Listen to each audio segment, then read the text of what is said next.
Alhamdulillahi Rabbil Alamin, wal aqibatu lil muttaqin, wala udwana illa 'alal zalimin. Ashhadu an la ilaha illallah wahdahu la syarika lah, wa ashhadu anna Muhammadan 'abduhu wa rasuluh. Allahumma salli wa sallim wa barik ala sayyidil mursalin wa ala alihi wa ashabihi ajmain, amma ba'd. Ma'asyiral muslimin, sidang Jumat rahimakumullah. Mengawali pelaksanaan Jumat kita yang penuh keberkahan ini, marilah kita menyanjungkan setulus-tulus syukur kita kehadiran Allah tabaraka wa taala, yang karena limpahan nikmat karunia-Nya kita semua dapat hadir dalam pelaksanaan Jumat ini dalam keadaan sihat wal afiat. Salawat serta salam semoga tercurah kepada uswah kudwah kita semua, panutan kita semua, suri teladan kita, Nabi tercinta Nabi Muhammad sallallahu alaihi wasallam beserta seluruh kerabat keluarga beliau, para sahabatnya dan umatnya yang setia di akhir zaman. Semoga kita semua Allah golongkan di antara para pengikutnya yang mengikuti jejak sunnahnya. Mari kita jadikan Jumat ini sebagai wasilah untuk kita senantiasa menjaga kesegaran iman kita, memupuknya dengan ilmu dan amal saleh, yang itu semua adalah syarat untuk menghantarkan kita untuk meraih martabat ketakwaan dalam pandangan Allah Subhanahu wa taala. Sidang Jumat rahimani wa rahimakumullah. Allah tabaraka wa taala memerintahkan kepada kita sebagai umat yang beriman kepadanya untuk senantiasa meningkatkan kualitas amal-amal saleh kita. Allah menuntut dari kita semua bukanlah amal yang terbanyak, tetapi amal yang terbaik. Alladzi khalaqal mauta wal hayata liyabluwakum ayyukum ahsanu amala. Dialah yang telah menciptakan mati dan hidup untuk menjadi ujian bagi kamu semua. Siapakah di antara kamu yang paling baik amalnya, yang paling berkualitas amal? Kenapa tidak diperintahkan yang paling banyak amalnya, tetapi yang paling baik, yang paling berkualitas amal? Pertama, karena memang manusia tidak mungkin mampu meraih amal yang banyak karena keterbatasan umur dan usia dalam kehidupan ini. Sebanyak-banyaknya amal manusia tentulah terbatas oleh usia dan umur yang diberikan Allah. Sedangkan kehidupan yang akan dijadikan perjalanan abadinya di yaumil akhir adalah tanpa batas. Tidaklah mungkin waktu usia yang terbatas mampu untuk memenuhi kehidupan yang tidak terbatas kalau dihitung dengan kuantitasnya. Sedangkan yang kedua, bahwasanya amal manusia sebanyak apapun tidak akan pernah mampu untuk menjadi penebus terhadap keagungan surgawi. Sehingga Rasulullah sallallahu alaihi wasallam menyatakan, "Lan yudkhila ahadakum amaluhul jannah." Sesungguhnya tidaklah di antara kalian ada yang bisa masuk surga karena amalnya. Amal-amal kalian, sabda Rasulullah, tidaklah cukup untuk menghantarkan seseorang ke surga. Sabda Rasulullah ini mendorong pertanyaan seorang sahabat, "Wala anta ya Rasulullah, kalau begitu Tuhan juga tidak masuk surga karena amal Tuhan?" Maka baginda Nabi menjawab, "La wala ana, illa an yataghammanani Allah bifadlin wa rahmatin." Aku pun tidak mungkin dapat meraih surganya Allah kalau hanya mengandalkan jumlah amalku. Akan tetapi Allah jadikan dengan amalku itu dengan rahmat dan karunia-Nya untuk mencukupi kehidupanku di yaumil akhirat nanti. Sidang Jumat rahimani wa rahimakumullah. Karena itulah yang menjadi perhatian dan perintah Al-Quran Karim, bagaimana insan-insan beriman itu mampu mewujudkan amal-amal yang paling berkualitas, amal-amal yang paling baik. Setidaknya ada 3 syarat yang dikemukakan para ulama ketika menyebutkan apa persyaratan suatu amal untuk dinilai di sisi Allah Subhanahu wa taala menjadi ahsanu amala, amal yang paling berkualitas, amal yang paling baik. Yang pertama adalah ketika suatu amal dilaksanakan dengan dasar keimanan dan keikhlasan semata-mata kepada Allah. Akhlasuhum niyatan. Maka amal yang terbaik bukan yang paling banyak, yang paling berat, paling besar, tetapi yang paling bersih motivasinya, paling tulus niatnya karena Allah tabaraka wa ta'ala. Sehingga Al-Quran mengatakan wa ma umiru illa liya'budullaha mukhlishina lahuddin. Tiadalah mereka diperintahkan melainkan untuk beribadah semata-mata tulus ikhlas murni kepada Allah. Mukhlishina lahuddin, memurnikan ketaatan, ketauhidan kepada Allah Subhanahu wa taala. Bahkan dalam sebuah hadis riwayat Imam Muslim, Rasulullah sallallahu alaihi wasallam pernah memberi contoh perumpamaan kepada para sahabatnya tentang betapa dahsyatnya keikhlasan terhadap kualitas suatu amal. Rasulullah SAW bercerita, kanat baghiyatun min baghaya Bani Israel. Sabda Nabi dahulu, ada seorang wanita pelacur dari kalangan Bani Israel. Kemudian dia ingin bertaubat. Lalu ia melakukan sebuah perjalanan yang jauh, meninggalkan kampung halamannya yang buruk itu. Lalu di tengah perjalanan di padang pasir yang kering dan panas itu, ia kehabisan bekal dan minumannya. Dicarilah sumber mata air. Maka ia pun menemukan sebuah sumur tua yang airnya jernih tapi sudah dalam, tidak terjangkau untuk diceduk dengan tangannya. Maka sang wanita pezina ini akhirnya membuka sabuknya, disobeknya dibagi 2. Lalu diikatkanlah sabuknya itu ke salah satu sepatunya yang terbuat dari kulit.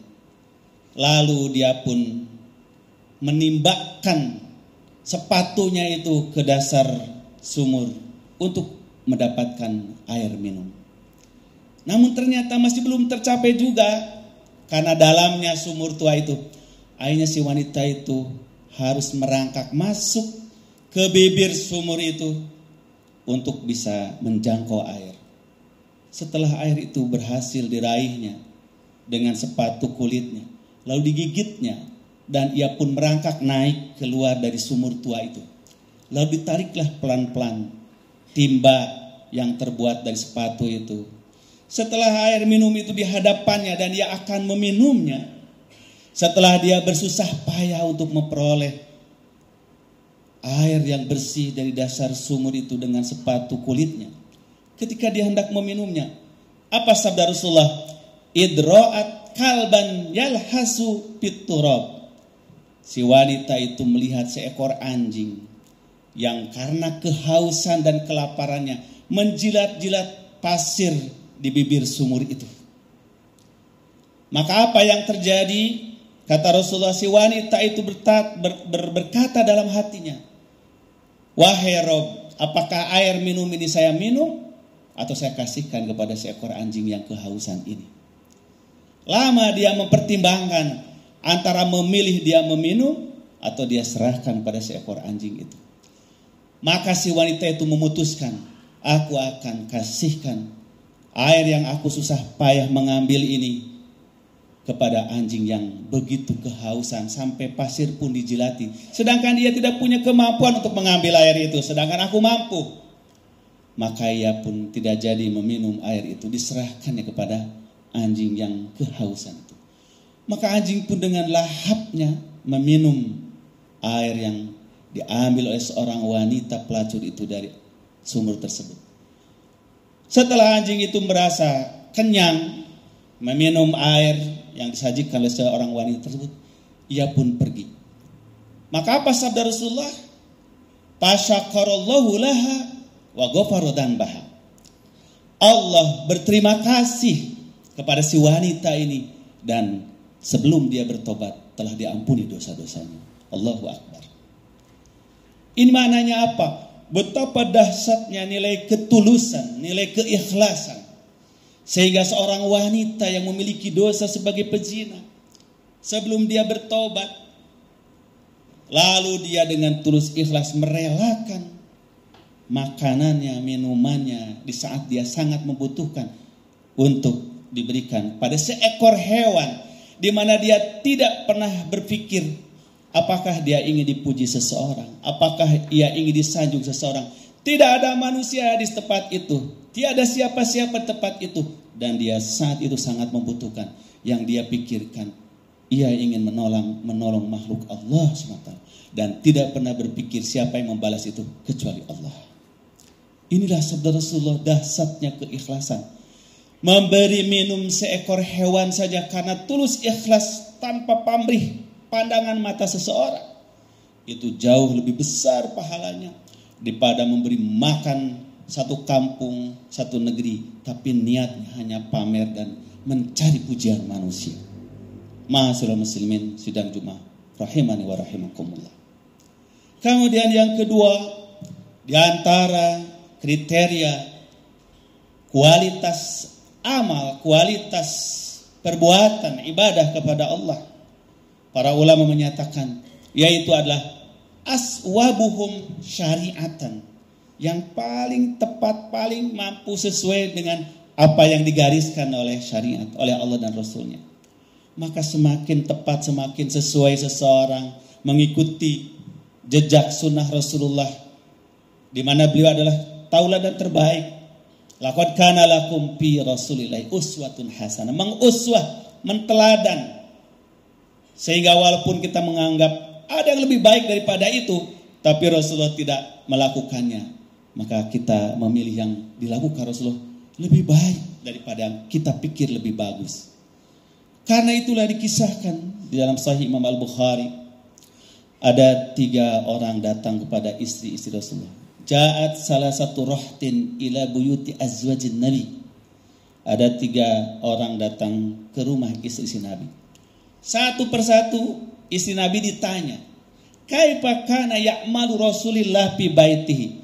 Bagaimana sih cara ibadahnya Rasul di rumahnya itu? Barangkali yang kami lihat Rasulullah di masjid, di pasar, di jalan dan pergaulan, itu beliau nampakkan hanya yang mudah-mudah saja, yang ringan-ringan saja. Adakah amalan-amalan Rasulullah yang disembunyikan kepada kami? Falamma ukhbiru taqaluha. Tatkala istri Nabi menceritakan, beginilah amal Rasul, salatnya, wajibnya, sunnahnya, saumnya yang wajib yang sunnah, sedekahnya, bergaulnya dengan keluarganya, bergaulnya dengan masyarakatnya, akhlaknya. Mereka ceritakan, karena khuluquhul Quran. Kalau mau Rasul seperti apa perbuatannya, lihatlah Al-Quran. Di Al-Quran lah digambarkan salat wajibnya, salat sunnahnya. Maka kala mereka diberitahu oleh istri Nabi taqaluha, 3 orang ini menganggap, kok betapa sederhananya amalan Rasulullah, betapa sedikitnya amalan Rasulullah. Maka berkatalah seorang dari mereka, faqala ahaduhum, kaifa nahnu min Rasulillah? Kita tidak bisa menyamakan dengan Rasulullah. Bagaimana kita akan dengan Rasulullah? Rasulullah segitu saja sudah cukup, karena beliau itu Nabi, beliau ini Rasul, telah diampuni dosanya oleh Allah Subhanahu wa ta'ala. Faqala ahaduhum, maka mulailah seorang di antara mereka berkata, ama ana fa usallil laila wala anamu. Aku bersumpah demi ibadahku kepada Robku, aku akan sholat sunat terus sepanjang malam selama hidupku, dan aku tidak akan pernah tidur. Yang seorang lagi mengatakan, amana fa'asumul layal fa'asumun nahar wala abtiru. Adapun aku, kalau engkau akan menjadikan amalmu yang terhebat, terbaik, dan sholat malam sepanjang hidupmu, tidak pernah tidur, aku pun bersumpah akan puasa sepanjang hidupku, tidak pernah berbuka. Yang terakhir tidak mau kalah juga mengatakan, ama ana fa'ata'abudullah wala atazabazun nisa. Kalau cuma sholat malam, puasa siang hari itu masih ringan, kata dia. Aku bersumpah beribadah kepada Allah ditambah tidak akan berkeluarga. Aku ingin menjadi orang yang menyendiri saja, khusus ibadah pada Allah. Tatkala kejadian itu diberitahukan kepada Rasulullah sallallahu alaihi wasallam, maka Rasulullah dengan lembut memanggil mereka. Antumul ladzi qultum kada wa kada. Aku mendengar bahwa kalian mengatakan begini-begini. Kata mereka, benar wahai Rasulullah, kami melakukan itu semata-mata karena ingin kami menjadi orang yang terbaik. Sedangkan kami memandang amal-amal yang Engkau ajarkan terlalu ringan bagi kami. Kami ini para pendosa. Kami ini orang-orang jahiliyah dulu. Kalau hanya dengan amalan yang Kau ajarkan kurang bagi kami untuk menutup dosa-dosa kami. Maka Rasulullah dengan lembut mengatakan mereka, fala taf'alu, jangan kalian mengerjakan itu. Wallahi ana ahsakum billahu atqakum bihi. Kalau mau berbicara ketakwaan dan takut pada Allah, akulah orangnya yang paling takwa, paling takut, kata Rasul. Walakinni usolli wa anamu, tapi setakwa-takwanya aku sholat malam, tapi aku pun tetap tidur. Wa asumu wa aftir, aku berpuasa, tapi tetap aku berbuka.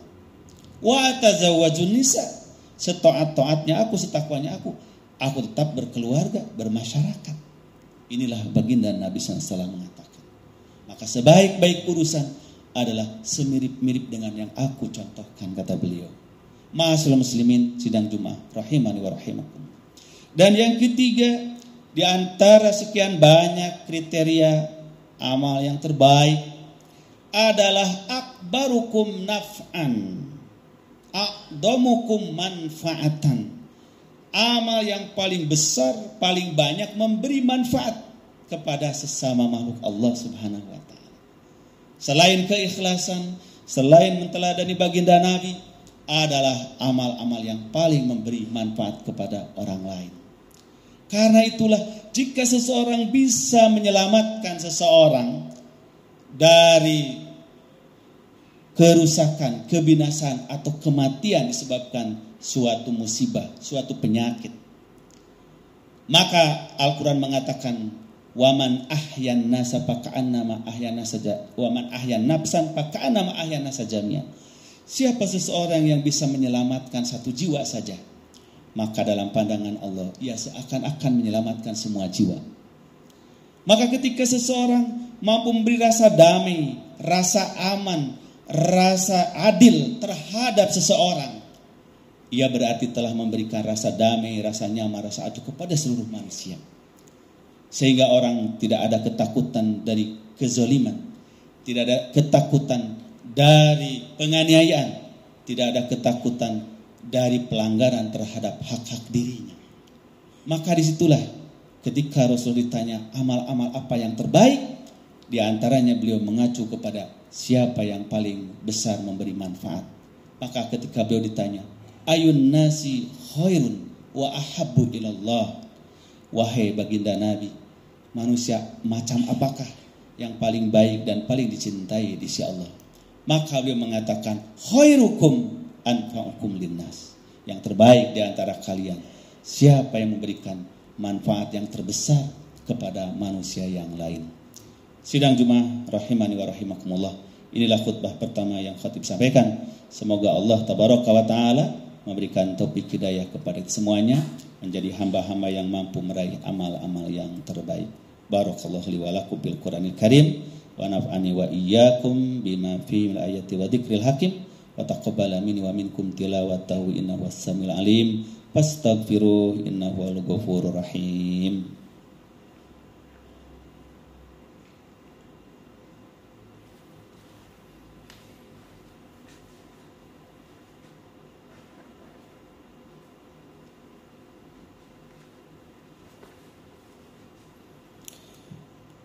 Alhamdulillahi rabbil alamin, wassalatu wassalamu ala asyrafil anbiya'i wal mursalin wa ala alihi wa sahbihi ajmain, amma ba'du.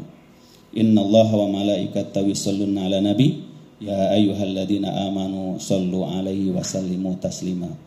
Allahumma ighfir lil muslimina wal muslimat wal mu'minina wal mu'minat al ahya'i minhum wal amwat, innaka as-sami'un qaribun mujibud da'wat wa ya qadiyal hajat. Allahumma arinal haqqa haqqan warzuqna tiba'ah wa arinal batila batilan warzuqna istinabah.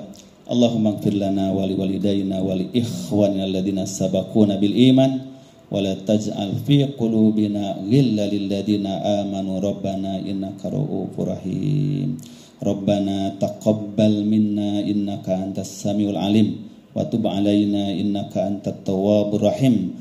Rabbana atina fid dunya hasanah wa fil akhirati hasanah wa qina adzaban nar. Subhana rabbika rabbil izzati amma yasifun wa salamun alal mursalin walhamdulillahi rabbil alamin.